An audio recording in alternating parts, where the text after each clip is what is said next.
दादो, दादो, दादो। ये तुम घर में आती क्या दादी के नारे लगाना शुरू कर देती हो? कभी अपनी माँ को भी पुकार लिया करो। मामा बताएं ना, दादो कहाँ है? कहाँ होंगी तुम्हारी दादो? कमरे में आराम फरमा रही होंगी। उनके पास दो ही तो काम है, एक खाना और एक बेड प्लेट के ऑर्डर चलाना। जाके चेंज करो, बढ़िया एक दादी की चहेती।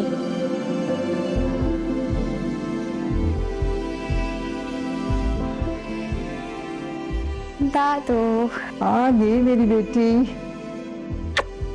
मैं तो आ गई, लेकिन मैं आपसे नाराज हूँ। क्यों भाई? आप आज मेरे इंतजार में खड़ी क्यों नहीं हुई गेट पर? आपको पता है, जब आप मेरे इंतजार में खड़ी होती हैं तो मुझे बहुत अच्छा लगता है। और आपको पता है, मेरी बहन के सारे बच्चे और ड्राइवर अंकल भी आपका पूछते हैं। अच्छा जी, वो कहते हैं कि तुम्हारी दादू तुमसे कितना प्यार करती हैं, जब भी तो इतनी तेज धूप में भी तुम्हारे इंतजार में खड़ी होती हैं। ठीक कहते हैं सारे। तुमने तो मेरी जान बसी हुई है, मेरी बहुत प्यारी सी बच्ची है। देखो, जब तक तुम स्कूल से नहीं आती ना तो मैं बहुत परेशान हो जाती हूँ, मेरा दिल ही नहीं लगता कहीं। तो फिर आज आप मेरे इंतजार में खड़ी क्यों नहीं हुई? बस बेटा, आज मेरी तबीयत कुछ ठीक नहीं है। दादू, आप तो गर्म हो रही हैं, मतलब आपको बुखार हो रहा है। चले हम डॉक्टर के पास चलते, मैं अब्बू को कॉल करती हूँ। नहीं नहीं बेटा, पापा परेशान हो जाएंगे। वो ड्राइवर को भेज देंगे ना? नहीं बेटा, पापा परेशान हो जाएंगे, मैं खुद ही कोई मेडिसिन ले लूंगी। अच्छा चले, मैं मामा को बता कर आती हूँ।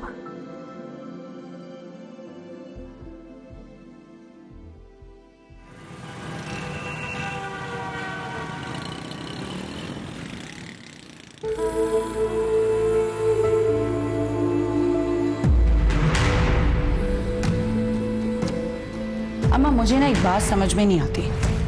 क्या आपको मुझसे खिदमतें कराने का शौक है या तो फिर आपको मुझे तंग करने में बहुत मजा आता है? बेटा मैं कुछ समझी नहीं। इसमें ना समझ आने वाली तो कोई बात ही नहीं है। मैं आपसे साफ साफ बोल रही हूँ, मैं ना आपकी खिदमतें कर करके मरे चली जा रही हूँ और आपके नाटक ही खत्म नहीं होते। अब आप बुखार का नाटक लेके बैठ गई हैं। नहीं बेटा, नाटक नहीं कर रही, मैं वाकई बीमार हूँ। मैंने हीरा को मना भी किया था, लेकिन वो मानी नहीं। अच्छा, मना किया था? हाँ तो क्यों मानेगी वो? आप ही नाटक कर करके उसको मुट्ठी में जो रखती हैं। हाँ, एक मैं ही हूँ, मेरा एहसास ही नहीं है किसी को, ना मेरी थकन नजर आती है। खैर, ये रख रही हूँ मैं पानी और ये नहीं आपकी दवाइयाँ, खुद खा लीजिएगा। और हाँ, मेरे पास ना इतना ना टाइम है और ना पैसे हैं कि मैं आपको रोज रोज डॉक्टर के पास लेके जाती रहूं। बस कर दें, मुझे इतना आजिज मत करें आप।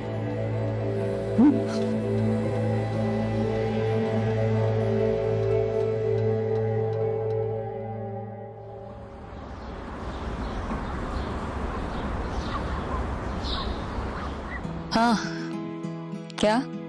अरे मैं तुमसे बात कर रही, तुम मोबाइल में लगे हुए हो। मामा मामा, ये देखिए मेरे मैथ्स में कितने अच्छे नंबर आए। अरे दिखाओ। अरे वाह भाई, ये तो बहुत अच्छे नंबर्स आए तुम्हारे मैथ्स में। देखो आमिर, क्या बात है भाई, आखिर बेटी किसकी है? मुझे लगता है इस बार एग्जाम्स में फर्स्ट तुम ही आओगी। मैं कैसे फर्स्ट आ सकती हूँ मम्मा, हीरा की तरह? इस बार भी हीरा ही फर्स्ट आएगी। क्यों? तुम क्यों नहीं आ सकती हो फर्स्ट? जब मेरी बेटी ने इतनी मेहनत की है सेमेस्टर्स के लिए और अच्छे नंबर्स आए, तो तुम एग्जाम्स में भी इंशाल्लाह ताला फर्स्ट आओगी। मामा, मैं मेहनत तो करती हूँ, लेकिन मेरे पास हीरा जैसी दादू तो नहीं है ना। दादो? दादो से फर्स्ट आने का क्या सवाल? क्योंकि हीरा कहती है, हीरा की दादू उसके लिए दुआ करती है, इसलिए वो फर्स्ट आती है हमेशा। हीरा बिल्कुल ठीक कहती है, जिस घर में बुजुर्ग होते हैं ना, उस घर में हमेशा बरकत होती है। मामा, अगर हीरा की दादू अगर ऐसे उसके लिए दुआ करती रही तो मैं कैसे फर्स्ट आऊंगी? मैं तो हमेशा सेकंड ही आऊंगी। नहीं बेटा, आप ऐसा क्यों सोच रही हो?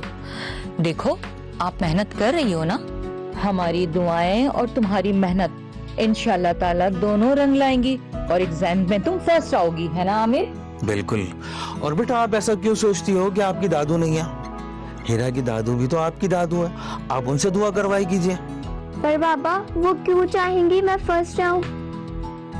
बेटा, बुजुर्ग कभी भी बच्चों के लिए भेदभाव नहीं करते, वो सबके लिए दुआ करते हैं। वो आपके लिए भी दुआ करेंगी, तो इंशाल्लाह आप भी फर्स्ट आओगी। सही है? आप टेंशन नहीं लेना किसी बात की, ठीक है? खुद दिल लगा के पढ़ो, मेहनत करो। जी।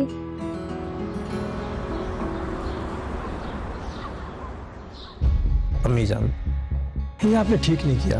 अगर आपकी तबीयत इतनी खराब थी तो मुझे कॉल करके बताना चाहिए था। अरे मैं खुद आकर आपको डॉक्टर के पास ले जाता। पापा, मैंने तो दादू को कहा था आपको कॉल करने के लिए, लेकिन उन्होंने मुझे मना कर दिया। पर मामा भी इनको डॉक्टर के पास नहीं लेकर गई। सबा, तुम मम्मी को डॉक्टर के पास नहीं ले गई? हाँ, कि तुमने दवाइयाँ क्या अपने पास से दी हैं? भाई क्या हो गया आपको? मैंने तो इतना बोला अम्मी को चले मेरे साथ डॉक्टर के पास चलते हैं। आपको नहीं पता अम्मी की जिद का, नहीं गई वो मेरे साथ। फिर मैंने मजबूर होकर डॉक्टर को कॉल की, इनकी कंडीशन बताई, उन्होंने जो दवाइयां मुझे बोली मैंने इनको दे दी। हाँ बेटा, सबा ठीक कह रही है। उसने तो मुझे बहुत दफा कहा था, मैंने उसे मना कर दिया था। वो तो बेचारी मेरी बहुत फिक्र करती है। बस अब यकीन आ गया आपको? मेरी बात पे तो आपको यकीन ही नहीं है ना। बैठना ही फजूल है मेरा यहाँ पे। अहमद बेटा, तुम्हें सबा को ऐसा नहीं कहना चाहिए था, उसको बहुत बुरा लगा होगा। अम्मी जान, आपको पता है कि मैं आपके लिए कितना फिक्रमंद रहता हूँ।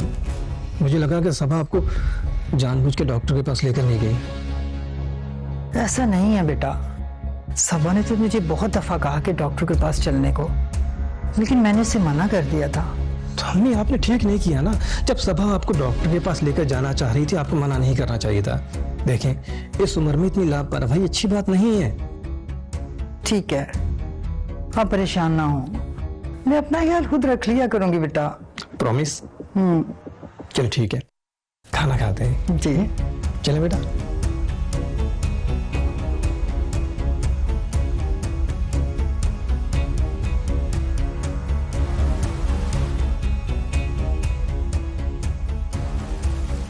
तुम खाने भी क्यों नहीं आई? भूख नहीं थी मुझे। क्यों? क्योंकि जब किसी के खुलूस पे शक किया जाता है ना, तो इसी तरह भूख प्यास मर जाती है, जैसे मेरी मर गई आपकी बातों से। ऐसा मैंने तुम्हें क्या कह दिया? इतना कुछ तो कह दिया है आपने। अगर आपकी अम्मी अभी नहीं कहती तो आपको यकीन ही नहीं आता कि मैं उन्हें डॉक्टर के पास लेकर जा रही थी। खैर, आपने जो कहना था कह दिया सबके सामने। और आपको पता है, मैं उनका इतना ख्याल रखती हूँ, मैंने कुक को खाना नहीं बनाने दिया। उनका परहेजी खाना मैंने खुद अपने हाथों से बनाया है। लेकिन नहीं, मेरी किसी बात की कोई कदर ही नहीं है आपको। देखो सबा, तुम जानती हो कि तुम, अम्मा, हेरा, ये मेरे करीबी रिश्ते हैं जिनके लिए मैं जीता हूँ। तुम तीनों में मेरी जान अटकती है। इनमें से कोई एक भी अगर मुझसे दूर हो गया ना, तो मैं जी नहीं पाऊंगा। मैं इसीलिए चाहता हूँ कि इस घर में सब एक दूसरे का ख्याल रखें। हाँ, तो मैं कितना ख्याल रखती हूँ आपकी अम्मी का। उन्होंने कभी कोई शिकायत की है मेरे बारे में? तो अम्मी तो कभी किसी की शिकायत नहीं करती, वो तो तुम्हारी बहुत तारीफ करती हैं। तो तारीफ तो करेंगी, उनकी बहू है जो तारीफ के काबिल। हाँ ये तो है। तो भाई इसी बात पर अपने अच्छे से हाथों से एक अच्छी सी चाय पिला दो। बहुत होशियार हैं, मौके पे चौका मारते हैं। खैर, आज मेरा मूड नहीं है, चाय आप खुद ही बना के पिलाएं। जो हुक्म सरकार का, मैं ले आता हूं। जल्दी से बना कर ले आए।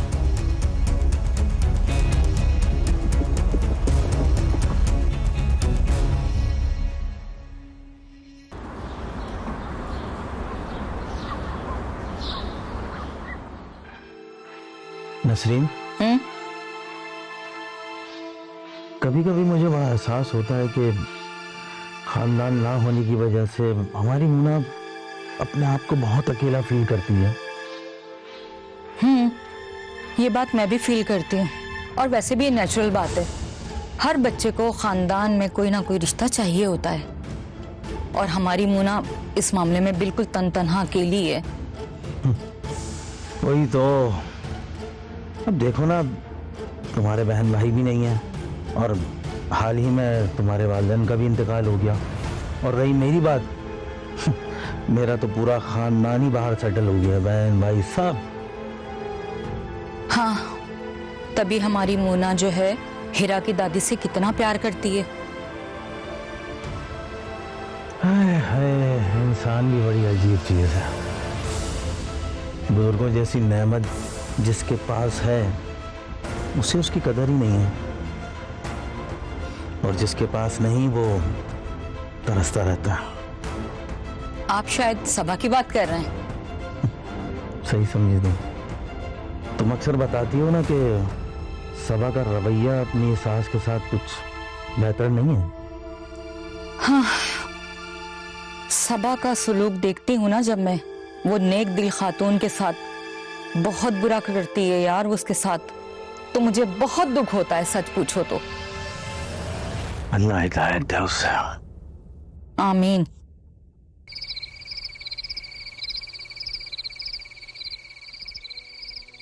फिर ऐसा हुआ बेटा कि उस लड़की को झूठ बोलने की सजा मिली और वो पत्थर की होगी बेटा। हमेशा के लिए दादू? हाँ तो झूठ बोलना तो बहुत बुरी बात है ना, सजा तो मिलेगी। लेकिन आपने भी तो पापा से झूठ बोला। मम्मा तो आपका बिल्कुल ख्याल नहीं रखती, वो तो आपको डॉक्टर के पास भी नहीं लेके गई और उन्होंने मुझे भी मना किया आपको ले जाने से। तो फिर आपने क्यों झूठ बोला पापा से? पापा को ये बात तो नहीं बताई तुमने? नहीं, आपने मना किया था तो कैसे बताती। लेकिन दादू, अगर आपको झूठ बोलने की सजा मिली और आप पत्थर की हो गई तो मेरा क्या होगा? अरे नहीं बेटा, मैं पत्थर की नहीं बनूंगी। झूठ किसी मकसद के लिए बोला जाए ना तो उसकी सजा नहीं होती बेटा। अच्छा अब तुम जल्दी से जाओ, खाना लग चुका है और खाना खाओ, ठीक है? जाओ, शाबाश शाबाश, गुड।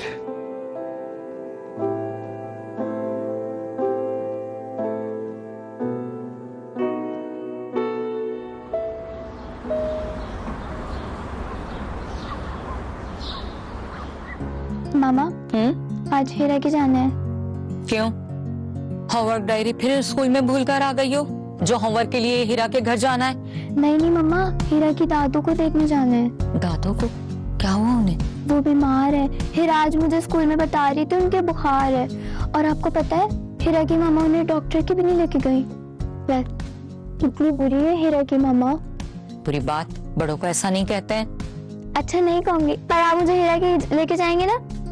लेके जाऊंगी, लेकिन आज नहीं, हम कल चलेंगे इंशाल्लाह ताला। अभी तुम खाना खाओ और अपना होमवर्क कंप्लीट करो, ठीक है? ओके मामा। Good girl. पूरा फिनिश करना है, ठीक है?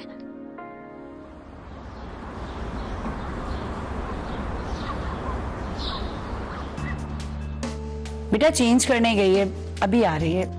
और तुम सुनाओ, कहाँ गायब हो इतने दिनों बाद? चक्कर लगाया, सब खैरियत तो है ना? हाँ हाँ, सब खैरियत है। वो घर की सेटिंग चेंज कर रही थी तो उसी में बिजी थी। वो तो आंटी की तबीयत का पता चला तो नहीं देखने चली आई। अब तुम्हें मोना ने बताया होगा ना? हाँ, हीरा ने मोना को बताया और मोना ने मुझे बताया। जिद करने लगी कि नहीं मम्मा, दादू को देखने जाना है। बहुत प्यार करती है, अपनी दादू समझती है। हाँ, वो वैसे भी बहुत एक्सपर्ट है लोगों को ग्रिप करने में। अच्छा वैसे हुआ क्या है आंटी को? कुछ भी नहीं हुआ बहन, ऐमी बहाने बनाने की तो उनकी आदत है।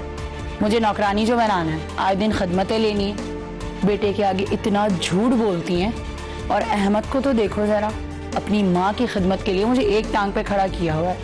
एहसास ही नहीं है मेरा किसी को भी। अरे नहीं, वो तो माशाल्लाह बहुत एक्टिव है। मैंने तो हमेशा उनको अपने काम खुद करते हुए देखा है। बस रहने दो यार, जब कोई आ जाता है ना तो उसको दिखाने के लिए वो ये सब ड्रामेबाजी जरूर करती हैं। वरना वो बेड पे लेट के ना ऑर्डर चला रही होती हैं, जैसे मैं उनकी नौकरानी हूँ। अरे तो क्या हुआ, बड़ों का काम करने में तो सवाब मिलता है। मुझसे पूछो, मेरे घर में कोई बड़ा ही नहीं है। कितनी तन्हा रहती हूँ मैं, अकेली पड़ गई हूँ। और साथ साथ मोना भी कितनी अकेली पड़ गई है। तुम्हें तो शुक्र अदा करना चाहिए कि तुम्हारे घर में बड़े हैं, बुजुर्ग हैं। बस रहने दो, ये सब तुम इसलिए कह रही हो कि तुम्हारी सास ना तुम्हारी शादी से पहले ही अल्लाह को प्यारी हो गई थी। वरना सास को एक दिन भी बर्दाश्त करना ना आसान काम नहीं है। मेरा बस चले ना तो इस औरत को मैं एक दिन भी अपने घर में ना रखूं। वो तो अरे नसरीन बेटा, तुम कब आई? अस्सलाम वालेकुम आंटी। बस मैं भी थोड़ी देर हुई है। आप बताइए, आपकी तबीयत कैसी है? बस शुक्र है, ठीक है। बहुत कमजोर लग रही है आंटी आप। बस बेटा, आइए बैठिए ना। बैठ जाओ तुम, ठीक है? वो इतनी परेशान मत हो। आप चाय पियो ना। नहीं नहीं, बस पी ली मैंने चाय। आंटी आप अपनी सेहत का ख्याल क्यों नहीं रखती हैं? बस बेटा रखती हूँ ख्याल तो रखती हूँ। ठीक तो है, हट्टी कट्टी नजर नहीं आ रही तुम्हें? तुम कहाँ से बीमार लग रही हो?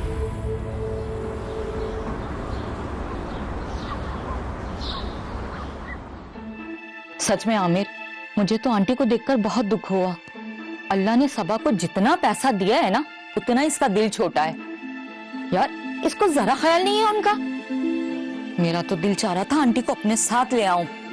अरे नहीं भी नसरीन, उनसे हमारा इतना कोई खास रिश्ता नहीं है। बिला वजह उनको बुरा लग जाएगा, बुरा मान जाएंगे वो लोग। जानती हूँ, इसलिए तो खामोशी से आ गई, वरना मुझे तो उन पर बहुत तरस आ रहा था। लेकिन मेरे एक बात ये समझ में नहीं आ रही, जब अहमद आंटी से इतना प्यार करता है तो आंटी ये सबा की सारी हरकतों के बारे में अहमद से बात क्यों नहीं करती हैं? उनको बात करनी चाहिए। हाँ, कह तो तुम ठीक रहे हो, लेकिन ये भी तो हो सकता है कि कोई ऐसी मसलहत के तहत आंटी अहमद से बात नहीं कर पा रही कि उनको बताने की वजह से उनके घर का माहौल ना खराब हो जाए। ये भी तो हो सकता है ना। सही कह रही हो तुम। खैर, उनके अपने घर के मसले हैं भाई। चाय बना दो एक कप मेरे लिए। अच्छा, लाती हूँ।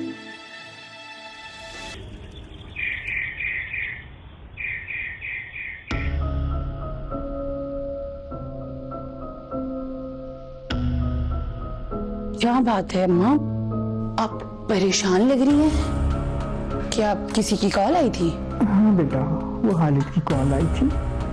बता रहा था कि नसीम का एक्सीडेंट हो गया और काफी चोटें लगी हैं उसको। किस्मत ने मुझे बेहतरीन मौका दिया है, मुझे इससे फायदा उठाना चाहिए। तो अम्मा, आपको तो उनको देखने जाना चाहिए ना, आखिर वो आपकी इकलौती बहन है। बेटा मैं अकेली कैसे जाऊंगी और दूसरे शहर अकेले? आप अकेली क्यों जाएंगी? मैं हूं ना, मैं जाऊंगी आपके साथ। आप बिल्कुल भी परेशान मत हो। बल्कि मैं तो कह रही हूँ, इस बहाने मेरी नसीम खाला से मुलाकात भी हो जाएगी और हम दोनों मिलकर वापस आ जाएंगे। देखिए भाई लेकिन कुछ नहीं, मैं अहमद से भी बोल दूंगी कि हमारी कल की टिकट करवा दें। सही है, बस आप परेशान ना हो।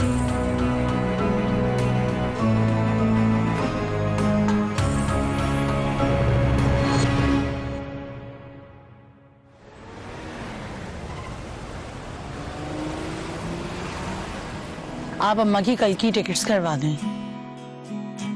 अम्मी आप बताएं, अगर आप जाना चाह रही हैं तो मैं कल की प्लेन की टिकट्स करवा दूं? अरे ना जाने वाली कौन सी बात है इसमें? अम्मा की सगी बहन बीमार है भाई, उनको देखने जाना उनका फर्ज बनता है। और वैसे भी अम्मी इतने दिनों से अपनों में नहीं गई हैं, इनका भी दिल बहल जाएगा और खाला भी खुश हो जाएंगी। क्यों अम्मी? अम्मी कल के टिकट्स करवा दूं आपके? हाँ बेटा करवा दो, कुछ दिन वहाँ रहूंगी, नसीम भी खुश हो जाएगी। ठीक है, आप तैयारी करें।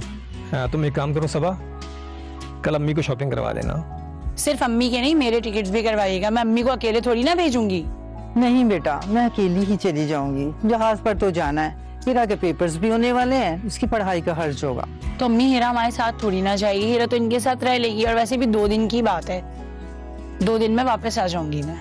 चलो ठीक है भाई, फिर मैं आप दोनों की टिकट्स बुक करवा देता हूँ।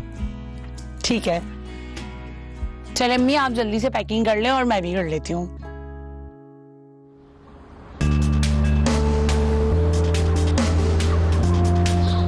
लेकिन मैं आपसे नाराज हूँ। क्यों भाई?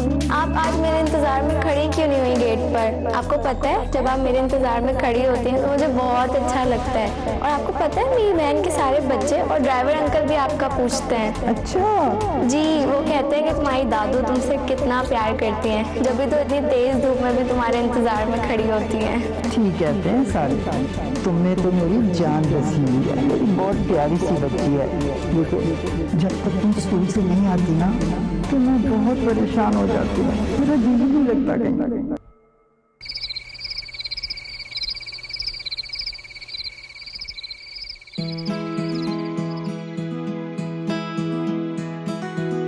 अरे बेटा, तुम नाश्ता क्यों कर रही हो?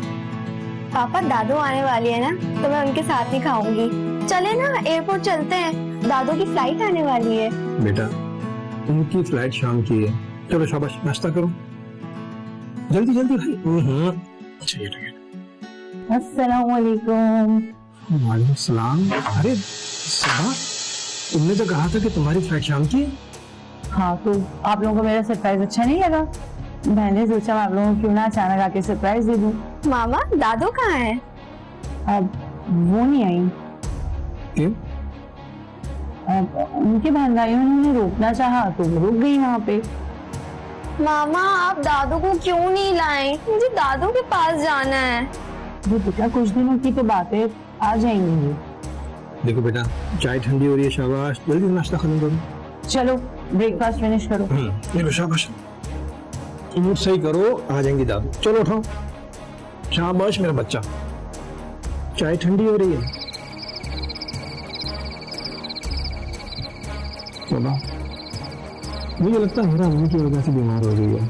मेरा ख्याल है अम्मी को वापस लेना चाहिए। क्या हो गया? अरे वो तो बच्ची है, उसे मैं संभाल लूंगी। अम्मी इतने दिनों बाद अपनों में गई हैं और आप यकीन करें अहमद, वो वहाँ पे इतना खुश थी। भाई मेरा तो दिल नहीं किया कि मैं उन्हें बोलूं नहीं भाई चलें मेरे साथ वापस चलें, और वो भी अपनी बेटी की वजह से। ये तो खुदगर्जी हो जाएगी ना। हाँ बात तो तुम्हारी बिल्कुल ठीक है, लेकिन मेरा क्या करना? मैंने अभी तो आपसे कहा कि वो बच्ची है, उसे मैं संभाल लूंगी। लेकिन मेरी बात सुने, आपको मुझसे एक वादा करना होगा। आप अम्मी को लाने की जिद जब तक नहीं करेंगे जब तक वो खुद आने का नहीं कहेंगे। अच्छा बाबा, नहीं बुलाऊंगा। वैसे सदा तुम कितनी अच्छी है, अपनी बेटी से ज्यादा मेरी माँ का ख्याल रखती है। वो मेरी बीमार, परेशान होने की जरूरत नहीं, आ जाएंगे। चाय पियेंगे आप? हाँ जनाब, पिला देंगे तो पी लेंगे। मैं भी बना कर लाती हूँ।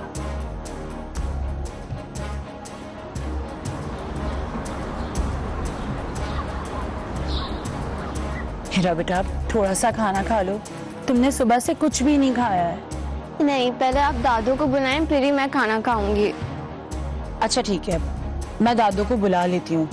लेकिन तुम्हें एक बात पता है, मैं जब दादू को लेकर आ रही थी ना, तो उनके बहन भाई उनके लिए बहुत रो रहे थे। क्यों? वो सब क्यों रो रहे थे?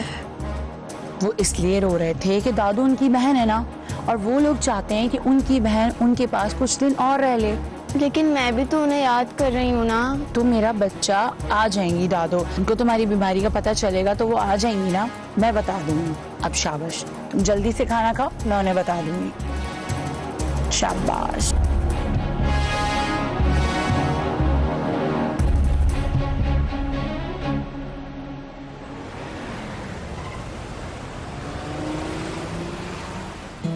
अरे भाई सबा, वो हीरा कहाँ है, नजर नहीं आ रही? मैंने आपको बताया तो था, हीरा अपने स्कूल वालों के साथ विजिट पे गई है, और वो उसकी दोस्त भी साथ है, मोना। अरे हाँ, अच्छा याद आ गया, लेकिन काफी टाइम हो गया, अब तक तो उन्हें आ जाना चाहिए था। अच्छा एक काम करो, फोन करके मालूम तो करो भाई कहाँ रह गई। अभी आधा घंटा पहले ही मेरी टीचर से बात हुई है, वो कह रही है बस हम थोड़ी देर में पहुंच रहे हैं। ठीक है। और क्या हो रहा था भाई? कुछ नहीं, बस हीरा का ही वेट कर रही। लो आ गई। अरे अरे बेटा, इधर आओ, इधर इधर बैठो। क्यों क्यों रो रही है? मैंने दादू को देखा। कहाँ देखा दादू को? ओल्ड होम में। हमारे स्कूल वाले हमें पिकनिक के लिए वहाँ लेके गए थे, वहाँ दादू भी थी। हाँ, नहीं नहीं बेटा, तुम्हें कोई गलत फहमी हो रही है। दादू तो लाहौर में है ना, यहाँ तो है ही नहीं वो। हाँ बेटा, मामा सही कह रही है, दादू यहाँ थोड़ी है। अरे वो तो लाहौर में है। नहीं अब्बू, वो दादू ही थी। मैंने उन्हें देखा, वो बहुत दुबली और कमजोर हो गई हैं। मैंने उन्हें कहा मेरे साथ चलें, लेकिन उन्होंने मना कर दिया, और उन्होंने मुझसे वादा भी लिया कि ये सब आपको नहीं बताऊं। सबा, हीरा क्या कह रही है?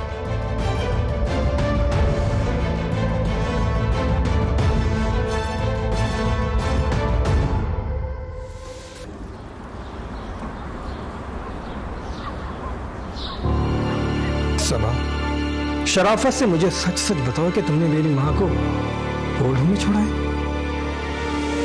हाँ छोड़ा। क्या तुम मेरी माँ को ओल्ड होम में छोड़कर आई और मुझे झूठ बोलती रही? आखिर क्यों?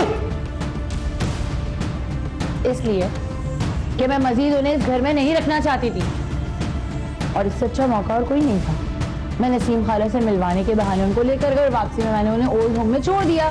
तो क्या हो गया? कौन सी कोई कयामत आ गई है? और वो हेरा और मैं जो बातें करते थे वो क्या था? अरे अम्मी ने क्यों नहीं बताया कि तुम्हारा रवैया उनके साथ इस तरह का है? वो अपने आप को खुश क्यों जाहिर करती थी? क्योंकि मैंने उन्हें धमकी लगाई थी कि अगर उन्होंने तुम दोनों के आगे जबान खोली तो मैं तुमसे तलाक लेके हमेशा के लिए घर छोड़ के चली जाऊंगी।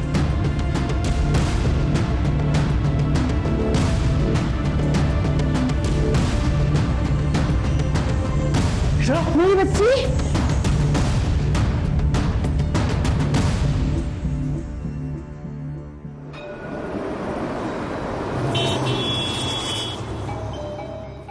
दादू, मेरी दादू, मामा ने घुमा दिया मेरी दादू को, मेरी दादू को लेकर आओ।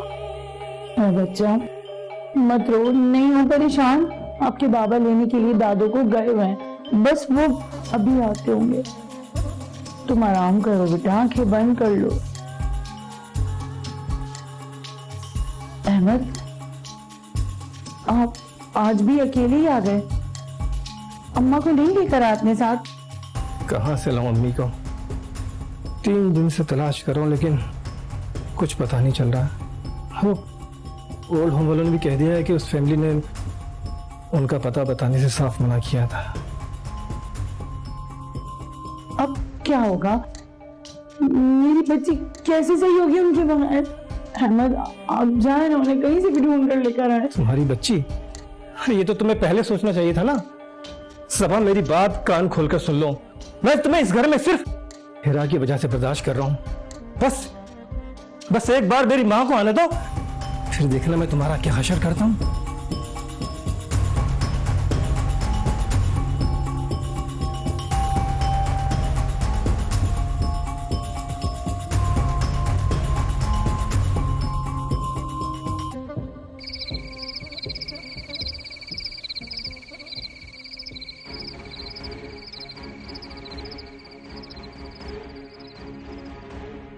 क्या हुआ बेटा, ऐसे क्यों बैठी हो? अम्मी, मैंने अभी हीरा को कॉल की थी, उनकी अम्मी ने बोला हीरा अभी तक ठीक नहीं हुई। अम्मी, मैं स्कूल नहीं जाऊंगी जब तक हीरा ठीक नहीं होगी। मेरा दिल नहीं लगता उसके बगैर स्कूल में। अच्छा बात सुनो, अब तुम रोना बंद करो, रो नहीं और सो जाओ, सुबह देखते हैं फिर, ठीक है? क्या कह रही हूं मैं? रोना नहीं है, अब सोने की तैयारी करो, शाबाश, ठीक है? चलो चुप हो जाओ, जल्दी से सो।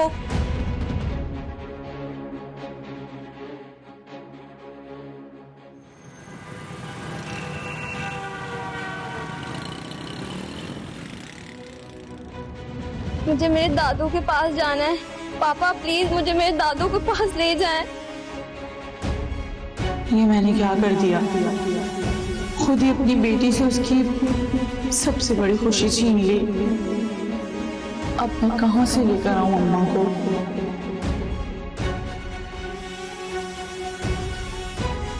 दादू,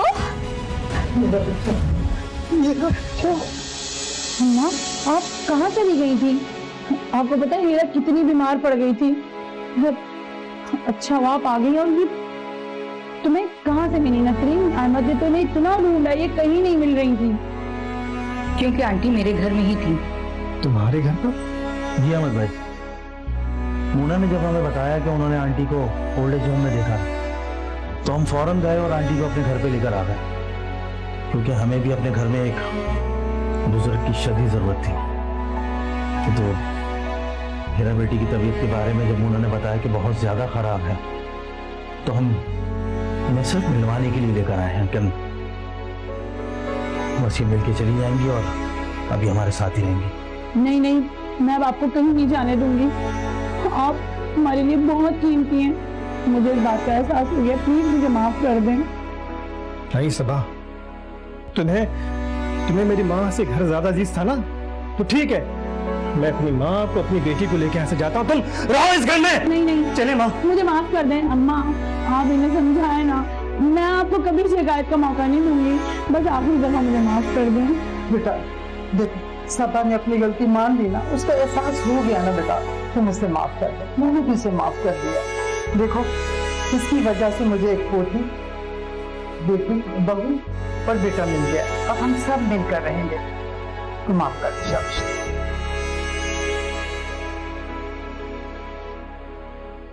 बेटा आप खुश हो? दादू हो गई? हाँ, आप लोगों का बहुत बहुत शुक्रिया। कहते हैं लाइफ कम्स इन पैकेजेस। जब भी आप ज़िंदगी में किसी भी शोबे में जाते हैं, जॉब हो, बिजनेस हो, फैमिली लाइफ हो, तो चीज़ों को इसी तरह से लेके देखना चाहिए।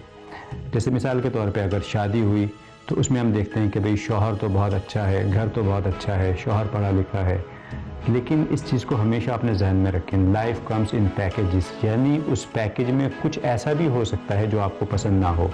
जैसे कि आजकल की लड़कियों को सास पसंद नहीं होती, तो अब ऐसा नहीं है कि आप उस पैकेज से उन चीज़ों को निकाल दें और जो अच्छी चीज़ें हैं उनको एक्सेप्ट कर लें। आपको सारी चीज़ें एक्सेप्ट करनी पड़ेंगी।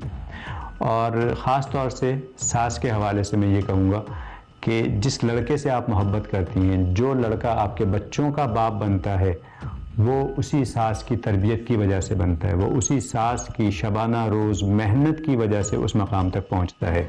तो आप कैसे आइसोलेट कर सकते हो? आपके डिफरेंसेस हो सकते हैं, आपकी मदर के साथ भी तो आपके डिफरेंसेस होंगे, लेकिन अगर आप उस सास को भी अपनी माँ समझें और उसके मुताबिक लेके चलें, बल्कि मैं तो ये कहूँगा कि आजकल की लड़कियों को सास को माँ से भी एक दर्जा ज़्यादा आगे रखना चाहिए, क्योंकि माँ ने तो आपकी परवरिश की, लेकिन उस औरत ने आपके शौहर की परवरिश की, जिसको आपने अपना जिस्म सौंप दिया, जो आपके बच्चों का बाप है, जो आपके बच्चों की किफ़ालत करता है, जिसने आपके लिए अपनी ज़िंदगी डेडिकेट कर दी, तो उस औरत का दर्जा थोड़ा तो ज़्यादा होना चाहिए।